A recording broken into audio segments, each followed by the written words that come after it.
Thank you, Madam Chair. Good morning, and thank you for being here at this informational meeting for us today. You know, in your opening remarks, Commissioner, you talked about the horrific abuse. You talked about being shocked and deeply angered and saddened with all those incidents of cruelty that happened in Whiting. We get that. But what I would like to know from you and your staff is, prior to all this cruelty came to light, as far as you and your staff are concerned, in your oversight and your continuous monitoring of Whiting, were you not even aware that such things were happening till it was brought to light? And if you were aware, I'm not talking about now, I want to go back in time, and whatever time frame you take, 6 months, 1 year, whatever, nothing came up there to your radar that said things are not right here. We have a culture of cruelty. We have a culture of abuse, which we now know. But it just didn't happen overnight because somebody brought it to light. It has been going on for some time. So over your oversight, you personally and your staff, what was going through the past months and years that none of this was brought to you, to your attention, or it all just came as a shock and a horrific surprise for you? It's a good question. I mean, so the level of abuse that I witnessed on the video, we were not aware that level of horrific abuse was happening in our facility. We were not aware of that. We do have a committee that investigates work rule violations, and a specific committee that looks at instances of abuse. Our definition of abuse is pretty broad, and we're even looking at that now so that we can really be more specific in our metrics. But our definition of abuse, it's really abuse and neglect.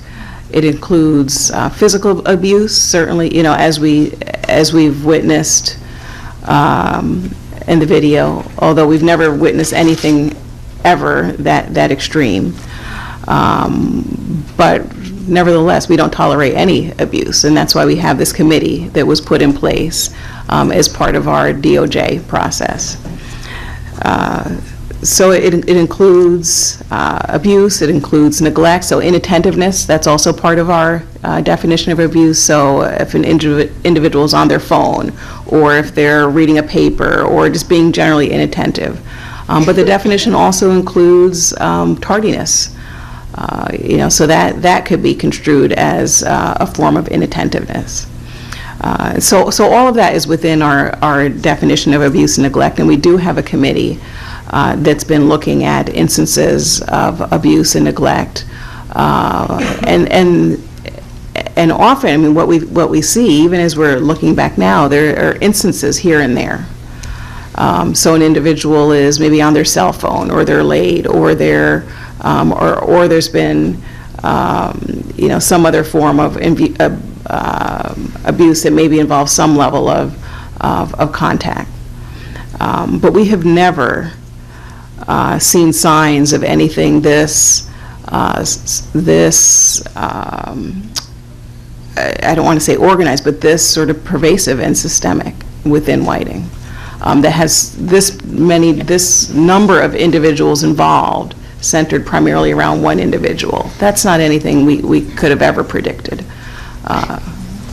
Thank you. So if I were to understand that clearly, this committee that you have in existence, not because of what happened, not because of what came to light. Yeah. So I'm not talking about now. So you have a committee, like anybody will and should, have a committee, an ongoing committee that reviews and monitors. You have a video system. I mean, not the state of the art, but you have a video system. You have complaints. You know certain things are happening or should not happen, which is happening.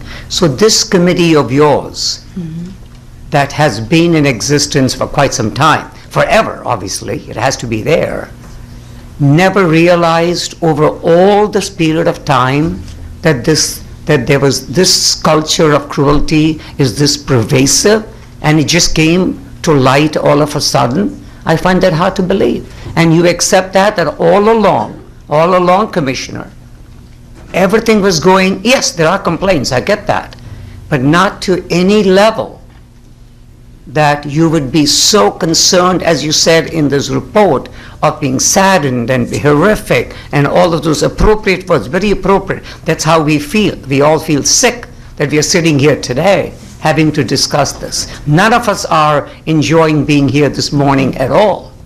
So in the past, no bells came, nothing came to that level that you were concerned and you took action, you meaning you and your committee, before this happened? Yeah, I mean, the issue is that we saw no pattern like this. Like, this is what we've identified here with 37 individuals being put out is a significant pattern. We saw nothing like that, and no information or signs that this pattern was present. But yes, every instance of abuse, and even the neglect, being on a cell phone or being late, or any form of abuse that involves contact, every instance of abuse and neglect that is investigated as part of that committee, that is concerning. And we take action.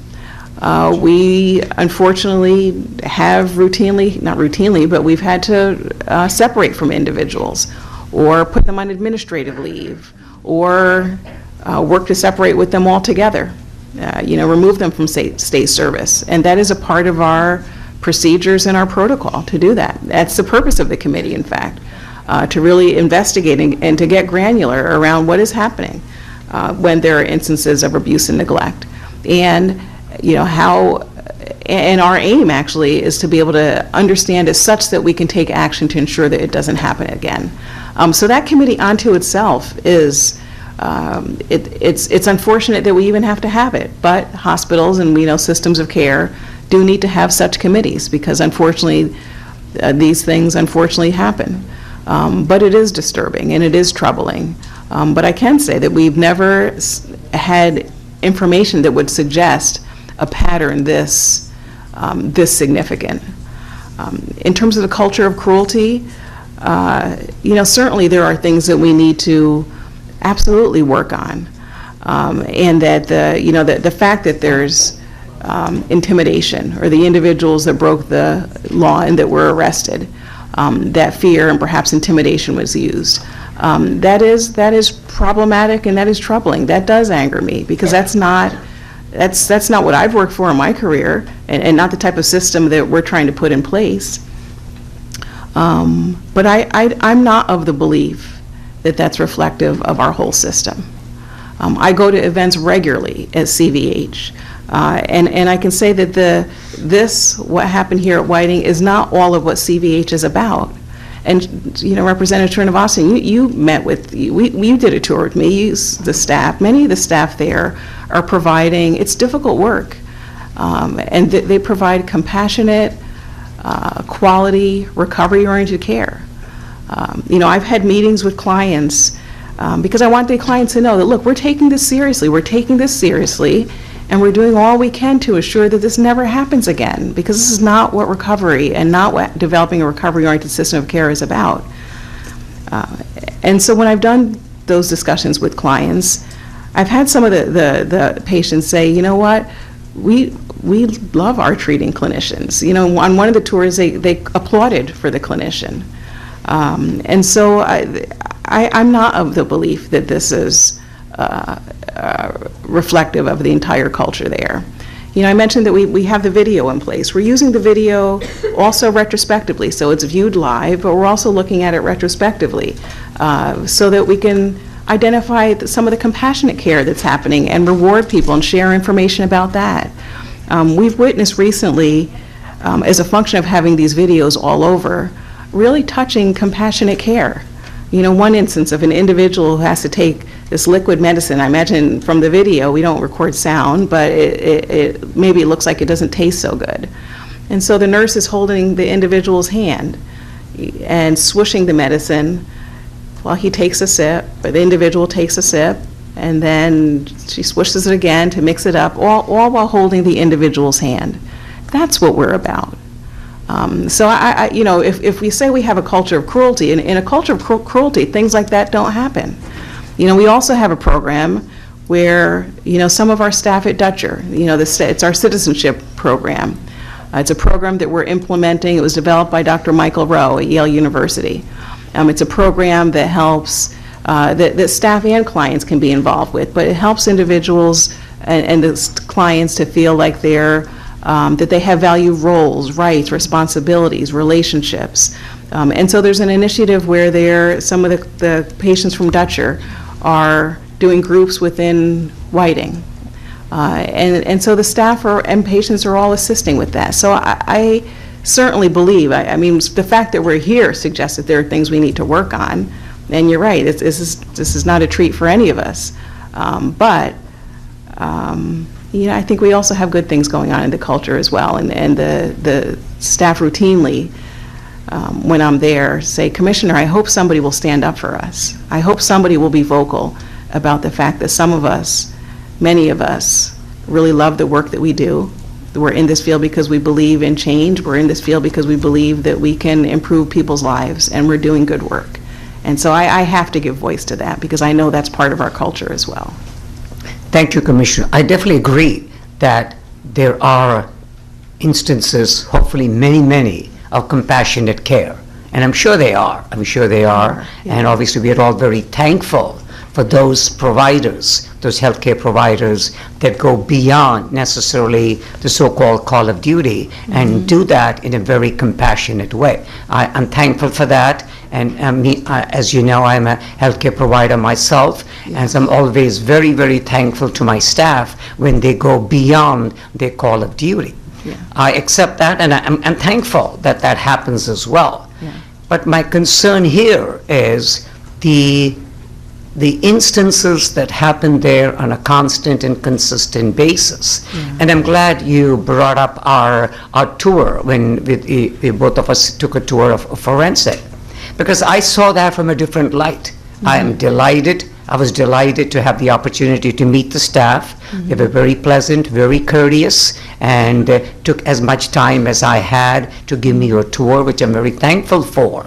But also, I'm sure you recall, as when you and I were touring the campus, a gentleman came running to me, and knowing that, and the fact that it was going to go there was just announced the previous day. It wasn't that it was announced a week or 10 days ago that I was going to be visiting the institute.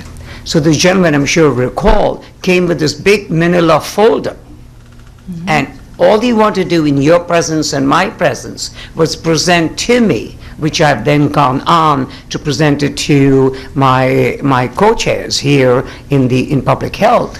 The long list that he gave in that manila envelope, in your presence and my presence, of concerns not only that he had, but other residents had as well, which is extremely disturbing, number one. And number two, if you recall, and I'm sure you do, as when we were there, a gentleman came up and showed me the injuries he just recently had. And I'm sure you and I heard about that, and he was appropriately taken away by the staff to document officially what had happened, how he got the injury, and so on and so forth. And my question to you, Commissioner, is that incident that happened in your presence and my presence when we were out there visiting and touring, are you aware of the follow-up as to what happened to the gentleman and how he got that injury that he wanted you and me to see and witness? I am aware of that, and because it involves individual an individual's health information and care, I can't sort of go into it here. What I can say more broadly or more generally is that that was investigated, and that process is in place to address that. And I can say also, our clients do good advocacy. And so I met with them probably 2 weeks prior, also 2 weeks prior to the tour that you did. And I let them know, I want you to advocate, in addition to all these other things that we're putting in place. Know that if you need me to come down here at any point, call and I will be here. Or if you have any concerns, talk to the CEO, talk to, gave them, not gave them, but reinforced that their voice and advocacy is important. That's something I believe strongly in. So we let them know that you were coming as soon as we found out, and anticipated. Typically when we do tours or when the clients know that I'm coming, they'll write letters. I think it's important for people to share their stories, to let others know what their experiences are and to advocate for their needs. And I've asked them to do that and to continue to do that because that's important. So that situation is being addressed, has been investigated, and is in process. And what you witnessed is some of the advocacy work that our clients do there at Whiting. In fact, as part of that program that I mentioned, the Citizenship Project, there is a group of patients from Dutcher, so this is the step-down site, that are doing a work and some programming in Whiting around just that, around advocacy. And so when I met with the group, it was clear that perhaps some of what was going on in the class was being put into action. They were very organized and had a list and copies of things, and I let them know, continue to do that, because I take all that seriously, and I want to see anything that you want to send along. Thank you, Commissioner. Representative Srinivasan and also members of the committee, we're now a little bit after 11 a.m. We still have to hear from 2 more agencies. And I think, and I know that we all have questions here on the committee. But what I'd like to do, and I know there's a whole list of others who have some questions, is to proceed on to other committee members, Representative Srinivasan, in deference and courtesy to the other 2 agencies that are here that we invited to speak before us. With your permission, sir, I would like to go ahead and do that since I'm chairing this particular informational hearing. I think that would be appropriate for our committee to do. So if you have any other question, because this is an informational forum for the commissioner, please ask it and let others on the committee ask their questions too, sir. Oh, absolutely. But, Thank you. Thank you, Madam Chair. But there's one aspect of what would we need to be hearing about, which is extremely critical. And I do want to have the permission to ask about the staffing requirements and the staffing rules. Sure, as they are germane to the oversight and administration of the Institute. If you would ask that question, then let us please proceed to the others on the committee, because I will have to, at some point, then cut off questioning. Again, we did invite 2 other agencies here, so please proceed. Thank you, Madam Chair. And if we are not able to continue this conversation in its totality today, I would definitely request that we have an opportunity to have a similar forum, a public forum, with what all we need to talk, because time, I'm very respectful of time. I definitely agree on that, but time cannot be the reason that we do not investigate to the fullest. If we need more time, if we need another day, we will set one up and make sure it happens. I agree, Representative Srinivasan. We will have plenty of time. We have a legislative session coming up in 2018. At that time, I'm sure we will have legislation, and we can thoroughly pursue this, as I think the committee may want to do. That's absolutely appropriate. But again, for today, and today we have others who we did invite here to participate in this forum, and I think it's appropriate as Public Health Committee to recognize that and to give them their opportunity also, since we did invite them. Right, oh, absolutely. We do want to be, make Certainly. sure that we Thank you, sir. hear from the other Do committees you want as to well. proceed with your questions so we can get on? Thank you, thank you. Commissioner, I would like to switch gears and talk about the staffing requirements at Whiting. And what are the general rules, what are the guidelines in terms of staff?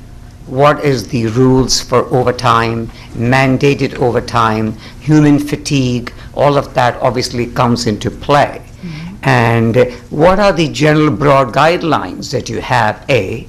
And B, is there due process that those guidelines are being followed and at the last minute they're not being circumvented? Yeah. So I'll address a couple components of that, and then I'll ask Paul DeLeo to add in some as well. So in terms of staffing, we're required, and actually as part of providing quality care, we staff based on the acuity of the unit at the time. So we do have specific post patterns, for the units. Occasionally, we need to go above those post patterns, depending upon the acuity of the individuals that are there. We, occasionally may need to call in additional staff or mandate staff or do, ask for some level of overtime. If in instances of if there's a storm or if the acuity on the unit at that time suggests that we need additional staff members. There are specific sort of policies and procedures related to staffing, but there are also specific procedures and guidelines related to overtime. And so I'm going to ask Paul DeLeo to talk about that a little bit more. He oversees the HR process as well. So Thank in you. Whiting, we would have a post pattern. A post pattern might look like 5-5-4. 5 staff on first shift, 5 on second, 4 on third. The staff in a post pattern would be nurses or forensic treatment specialists. There are also ancillary staff that are associated with a unit. And these might be licensed social workers, occupational therapists, psychiatrist, psychologist. All of those people come together and create a staffing pattern for a unit. So there's the base staffing pattern. If a patient needs what we call continuous observation or one-to-one, then we bring in additional staff for that in Whiting. Okay. In order to bring in the additional staff, and let me just go back to the post pattern for a second. So in that unit, if it's a 5-5-4 post pattern, people don't work 7 days a week. So in order to staff that post pattern, you create a replacement factor of about 1.86%.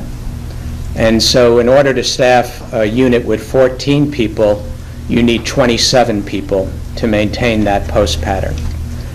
All of those people are part of a regular schedule. When you have to go beyond the post pattern, because you need to put a patient on continuous observation, because there's a storm and people can't get in, and you have to hold people over, or for some reason there's a lot of people are sick, you post for what's called voluntary overtime. And so there are policies and procedures related to all of this, but a lot of it is dictated by the agreement that the state enters into with a bargaining unit. And for us, it's $11.99 for these post-pattern folks or the ancillary staff. And so what we do first is post for voluntary overtime. If no one volunteers for overtime because we can't send the patients home, we need the staff to be there, we have to mandate people. And that is your approach of last resort. But then you mandate people to stay. And it's a rotating list of who's next. And that's basically the way any unit is run in our system. Or staffed, I should say. Thank you. Thank you for that oversight as to how you do your staffing and how you get the mandated overtime. So when on the day-to-day basis, when you look at the needs in terms of staffing, obviously you're factoring in overtime, you may have to, and of course the mandated overtime. You talk, both of, the commissioner and you talk about storms and where you've got to hold people back. I get that. Obviously, it's an act of God, it's an act of nature, nothing you can do about that. But in the non-storm setting, which is where we are, most of the time, do you have a plan? Because I know the difference between regular pay, overtime, and mandated overtime. And when you see the difference between what you're going to be paying an employee for a mandated overtime, you need that employee, no question about that at all. I get that. But how come we are not planning appropriately what our staffing requirements are? We don't end up with overtime consistently. If you get a storm and you get to have people overtime, I buy that. But on a consistent basis is what I'm told, is people are on overtime and mandated overtime, which to me means that whoever is planning out, managing the whole thing, is not looking into what the needs are on a constant, consistent basis. I'm in private practice. I know my staffing requirements. There are certain times in the year where in my private practice I will need more staff, whether it be front staff or the nursing staff. I make plans for that, so I don't depend on overtime and mandated overtime. That's the way you run any organization efficiently, cost efficiently. And how come we are not running the state's business in a very efficient way by looking at year after year after year, these are the requirements, and staff it accordingly where you don't depend on overtime and mandated overtime. That's the cost factor. And then more important, or equally important, which I'm hoping you will address as well, is a human fatigue. You'd ask somebody, you mandate somebody who's already put in 8 hours, and now and these are difficult working conditions. I know taking care of the clients there is not easy at all. I'm well aware of that, very well aware of that. So when you have these difficult and challenging patients that you're going to take care of, for 8 hours, and now they're overtime, and now they're mandated overtime, human fatigue is going to be there. It's going to impact the kind of services, the kind of care that we are delivering to these patients, to these clients of ours. And I would like you to address both of my concerns. Yeah, I'm going to ask Paul to address that, but I do have to say, and we do take that into consideration. Certainly fatigue, it's important for us as a system to sort of consider that and look at that, but fatigue can't be an excuse for abusing a patient. And so, I just have to put that out there. We're constantly looking at our overtime. We're constantly working at that. And in fact, we've brought it down significantly. We've brought mandatory overtime down significantly from where it's been in previous years. Up until this past year, it was around 300, maybe 69,000. In previous years, it's been sometimes 500 plus thousand, sometimes 1 million, sometimes 2. So we've brought mandatory way down, and right now voluntary overtime. Those numbers have gone up a little bit because, again, the mandatories come down. But that being said, and I'll ask Paul to talk about some of the specifics, but I think it's important for us to be frank. The level of abuse that occurred, fatigue can't be an excuse for that. So. Thank you, Commissioner. We don't like mandatory overtime. We don't like paying double time. We do try to staff appropriately to limit that. We deal with a lot of attritional turnover issues. There was a pretty good exodus of staff for October 1st, for example, based on the new CBAC agreement. It was in their best interest to retire before October 1st, and we dealt with that. So in Whiting itself, mandatory overtime is down. It's pretty low right now. We prefer people to volunteer for overtime. Sometimes people don't volunteer for overtime in the hopes of being mandated. Voluntary overtime pays time and a half. Mandated overtime pays double time. I'm not saying everyone does that. I know everyone doesn't do that. But sometimes that happens. That's an artifact of our particular system. It's different than what happens in a private practice or in a general hospital, based on the way the bargaining unit contracts are structured. So we agree with you. We have a very, very aggressive recruitment process. People have to go through 6 to 8 weeks of training before they hit a unit and work on a unit. So if I hire them today, I'm not going to see the impact of them being on the unit for 6 to 8 weeks. We have to factor that in. We're very, very well aware of everything that you said around the issues of managing overtime, staff fatigue, and we deal with that on a regular basis. I think we've done a pretty good job, especially in Whiting, of limiting MOT as much as possible. I wish we could eliminate it further. We don't have the ability to limit overtime by individual based on the way the bargaining unit contract is constructed. We can't limit overtime by individual. It doesn't work that way in our system. So, you know, we're not interested in having any one person put in a ton of overtime. But our first consideration has to be to the safety and the care of the individuals on the unit, and we have to staff appropriately. And unfortunately, at times, we do have to mandate. Thank you. So you said it very appropriately, Commissioner, that overtime fatigue is absolutely no excuse at all for any cruelty, any culture of cruelty or whatever. That is inexcusable. I definitely get that. So that is why, but it happens, unfortunately, when any of us are tired, we tend to react, not intentionally, but the way we react is not to the best because of the fact the human fatigue is a factor there.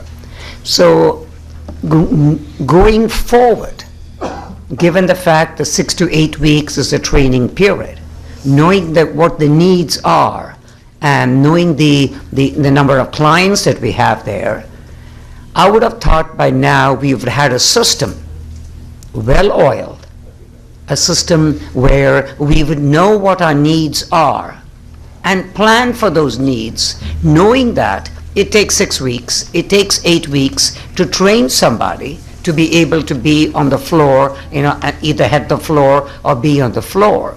So for me to hear that it takes 6 weeks, it takes 8 weeks, and that's why we're going to go for voluntary overtime or mandatory overtime, just shows to me that the planning, the thought process is not what it should be, far from adequate. And that is maybe something moving forward we should look into, so that A, the cost of course is important, and also the physical abuse that goes with that. We're looking at it from 2 angles.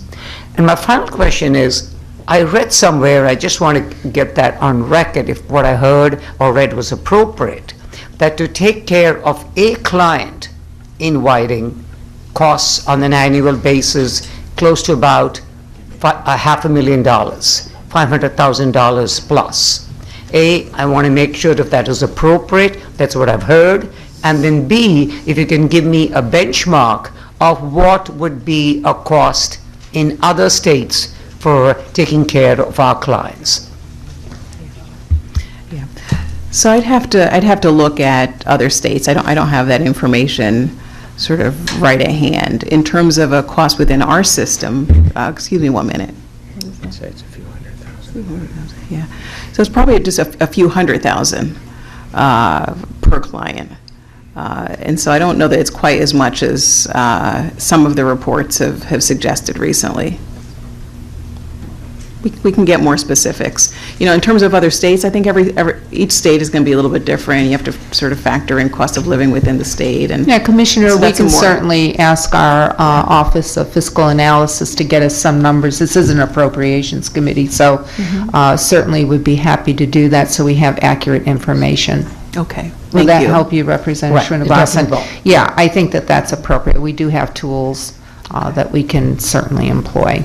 Are you through? Yes, I'm set. I Yeah, thank you thank you. so much.